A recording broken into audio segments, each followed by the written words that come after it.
Assalamu-alaikum wa rahmatullahi wa barakatuh. Click to subscribe, believing beings, and press the bell icon to get notified about new videos. You may do incest. Incest means having relationship, mother and son, father and daughter. Most of the incest I say in a state of intoxication. And the list is long if you have a full talk. The number of diseases you can have, cancer of esophagus, cancer of the head, and cancer of the liver, the list is very long. Fornication, adultery is common in human life. Sleeping with someone you have not married is no problem. In Islam, it's a big problem. Islam says in Surah Isra chapter 17 verse number 31, come not close to adultery, it's an evil opening other roads to evil. How does it start? Shaking hands. I'm not saying everyone who shakes hands does adultery, but no adultery starts without shaking hands, right or wrong? Can you mean you can do zina with a girl and a boy without shaking hands? Sister, can you think of it? In Islam, you cannot shake hands with an opposite sex who's a namera. Haram. Yes, there's a non-Muslim girl. Yes, brother. Yes, sister, most welcome. Hi, sir. Good evening. Sir, Good evening. I'm a May peace be first-timer. on you. Yes, yes, no problem. I'm a first-timer in this event, and I'm also first-timer, sister. and, Even I'm first-timer. So we both are on the same page. Yeah, and then I'm a devoted Catholic. I just want to listen and understand before I go into something. I like devoted another. Catholics because Quran says the devoted Catholics are closest to the Muslims. Okay, Mike, I have a question, sir.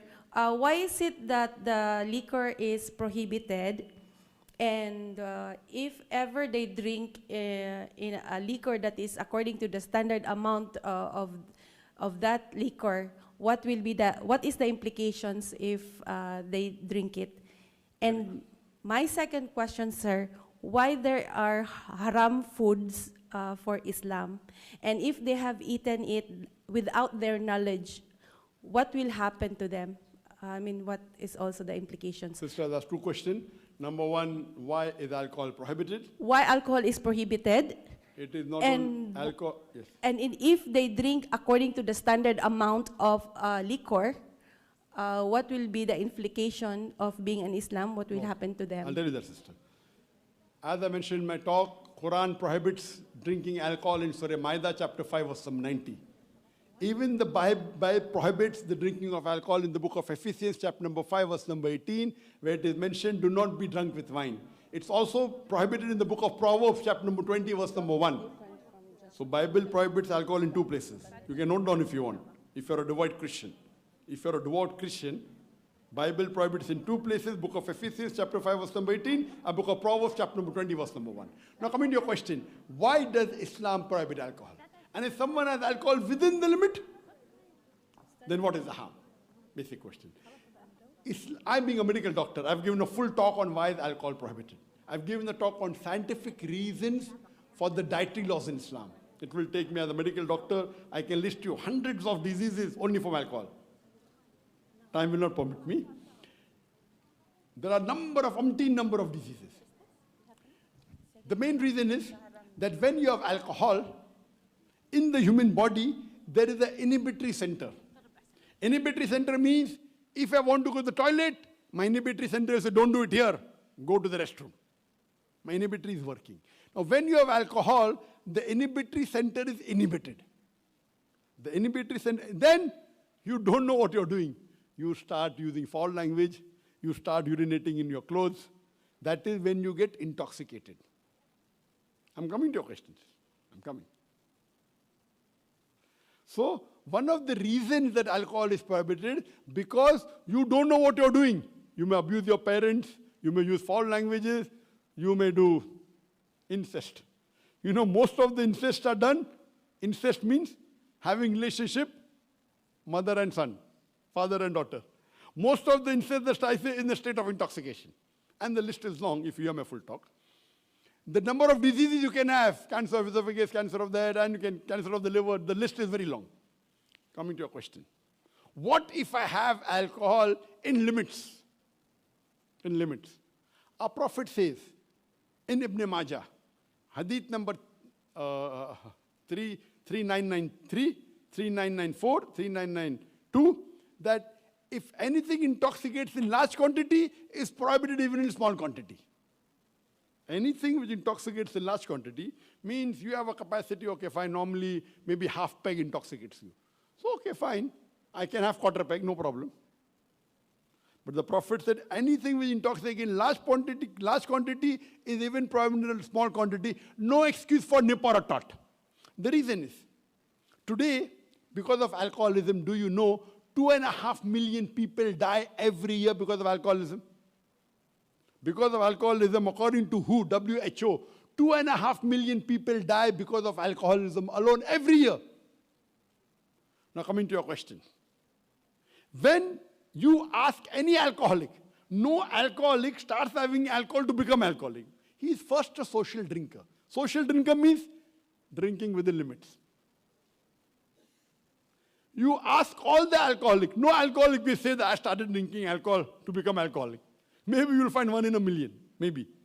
So all of them start with that peg, half peg or quarter peg. It becomes 1 peg and 2 peg, depending whether it's whiskey or whether it's beer.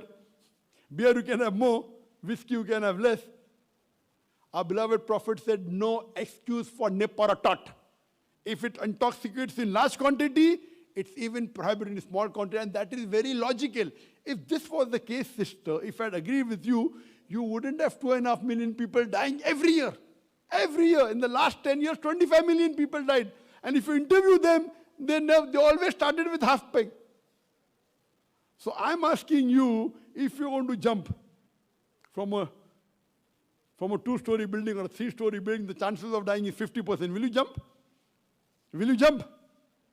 So the question is that if you're intoxicated, fine.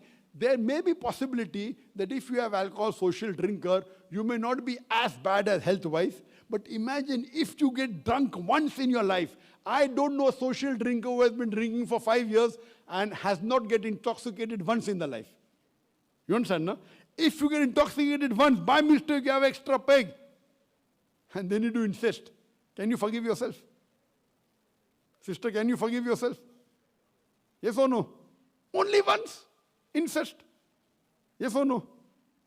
So that's the reason Islam says it is prohibited for good. And that's the best.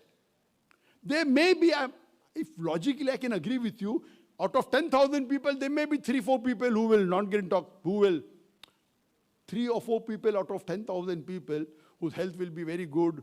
All the people's health are bad. Maybe 3-4 health is good, didn't get intoxicated. 3-4 out of 10,000, what is the risk? What is the risk? Can you take a risk? No. So that's the reason our Creator, Allah subhanahu wa ta'ala, He is the Creator. He knows best what is good for us, right or wrong. So He has put it, He has nipped it at the bud. Nipping at the bud means, don't let it happen. That's the reason in Islam, it says, I didn't complete my second part. Fornication, adultery is common in human value. No problem. Sleeping with someone you have not married is no problem. In Islam, it's a big problem.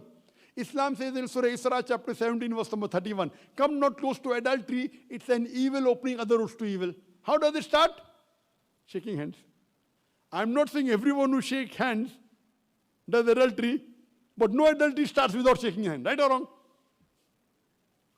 Can you mean you can do zina with a girl and a boy without shaking hand? Sister, can you think of it? Can a fornication take place without shaking hands? I'm not saying every girl and boy who shakes hand does fornication. I'm not saying that. But every fornication starts with shaking hands. So what do? You stop, nip it at the bud. In Islam, you cannot shake hands with an opposite sex who's a non-haram. Haram. Why? It's going to spoil the family life. So Islam has the solution to the problems of humanity. So are you convinced, sister, that alcohol is prohibited? And if you're a devout Christian, even the Bible says you should not have. Do you have alcohol, sister? You have. So inshallah you'll stop it. Yes or no? Bible says even little is haram. Ephesians chapter 5 verse number 18. Proverbs chapter 20 verse number 1, giving you references. And you say you're a devout Christian. How can a devout Christian go against the Bible? Little. So little undevout. I would like you to study Islam, sister. We believe that a person should follow the values of life. The topic is the world and human values. And this human values are practical, sister. And I do not have time to talk about the women's rights because the time was short, but you should hear my talk on women's rights in Islam, and inshallah you'll be convinced about the teachings of Islam. Thank you. Jazakallah shukran.